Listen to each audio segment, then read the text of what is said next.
There are fast cars, and then there are cars that get banned for being too good. And honestly, this one doesn't even look real, because the Dodge Charger Daytona wasn't just fast, it was unstoppable. Long nose, massive wing, built for one thing, winning. And once it started doing exactly that, NASCAR didn't try to beat it, they stopped it. So, how does a car become so dominant that it gets removed from the sport entirely?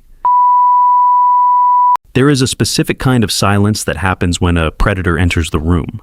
In 1969, that predator didn't walk on two legs. It rolled onto the asphalt of Alabama on 4 tires, wearing a coat of bright paint and a wing so high it looked like it belonged on a Boeing, not a stock car. People laughed at first. They really did.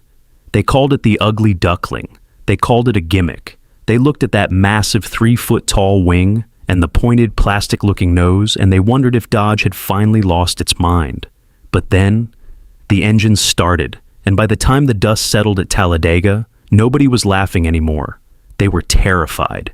This is the story of a car that didn't just win races. It broke the spirit of the competition. It forced a multi-billion-dollar industry to change its own locks just to keep it out. Because sometimes being the best isn't enough to keep you in the game. Sometimes being too good is exactly what gets you killed. This is the story of the Dodge Charger Daytona, the car NASCAR simply had to ban. To understand why the Daytona exists, you have to understand the world it was born into. The late 1960s in America, it was a fever dream. The space race was peaking, the streets were loud, and the win on Sunday, sell on Monday mantra was the gospel of Detroit. Back then, stock car actually meant something. You could walk into a dealership, put your money down, and drive home in a machine that was, at its core, the same one Richard Petty or Cale Yarborough was wrestling around a dirt track or a paved oval. If you were Ford or Chevy or Chrysler, you didn't just want to be faster. You had to be faster. Because if your car crossed the finish line first on a dusty track in the Carolinas, a kid in Ohio was going to buy your car the next morning. It was high-stakes warfare disguised as a sporting event. But by 1968, Dodge was hurting. Their 1968 Charger was beautiful, maybe one of the best-looking cars ever made, but it was a brick. On the high-speed superspeedways like Daytona and Charlotte, that gorgeous recessed grille was acting like a giant bucket, catching the wind and slowing the car down. Even worse, the rear window was recessed, creating a pocket of turbulent air that made the back end light. At 180 miles per hour, the car would dance. It would hunt. Drivers described it like trying to balance a plate on top of a basketball while running a marathon. It was fast, but it was fighting the air. And in racing, the air always wins. Dodge tried a quick fix with the Charger 500. They flushed the grille and changed the rear window to be flush with the pillars. It was better, sure, but better doesn't win championships when Ford is out there building the Torino Talladega. Dodge was still losing, and at Chrysler, losing wasn't an option.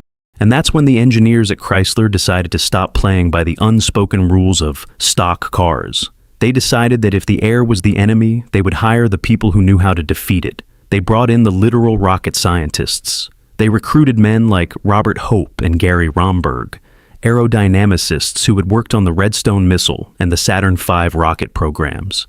These guys didn't care about what looked cool in a showroom. They didn't care about muscle car aesthetics. They only cared about the physics of the invisible fluid we call air. They took the Charger to a wind tunnel, a rarity for NASCAR at the time, and they saw exactly what was happening. The car was trying to fly. The lift was so great at high speeds that the tires weren't even making full contact with the track. The scientists' solution was radical. They added an 18-inch nose cone to the front to slice the air and eliminate that bucket grille. They added scoops on the fenders to bleed out air pressure that built up in the wheel wells. And then they added the wing. That massive towering goalpost of aluminum that sat nearly 3 feet off the trunk. People ask all the time, why was it so high? Was it for style? No. It was that high because it needed to be in clean air, above the roofline, to actually provide downforce without being affected by the turbulence coming off the cabin. It was a car designed by a wind tunnel. It was a 200-mile-per-hour middle finger to the status quo. Before we get into the madness of how this car actually performed, I want to take a quick second. Stories like these, the ones where the underdog rewrites the rules and scares the giants, are why we love the history of the machine. If you're enjoying this dive into the golden era of speed, do me a solid and hit that subscribe button. It helps us keep these stories alive, and honestly, we've got a lot more hidden history to uncover together. Now, back to the track. When the Daytona first appeared at the inaugural Talladega race in 1969, it was met with total skepticism. The good old boys of NASCAR thought it looked like a toy, a joke. But the skepticism lasted exactly as long as it took for the car to enter turn one. The car didn't just go fast. It was stable. It was glued. It didn't hunt the track. It carved it. On September 24th, 1969, Buddy Baker took a Daytona out on a closed course test. He wasn't just driving, he was making history. He hit 200.447 miles per hour. He was the first person in NASCAR history to officially break the 200 mile per hour barrier. To put that in perspective, some modern cars struggle to hit that today with 50 years of better technology. In 1969, doing that in a car with drum brakes and a pushrod V8 was equivalent to breaking the sound barrier. He didn't just break the record, he shattered the concept of what a stock car was supposed to be. In the 1969 and 1970 seasons, the Daytona and its cousin, the Plymouth Superbird, were doing things that didn't seem possible. They weren't just winning, they were dominating. If you weren't driving a winged warrior, you were essentially racing for second place.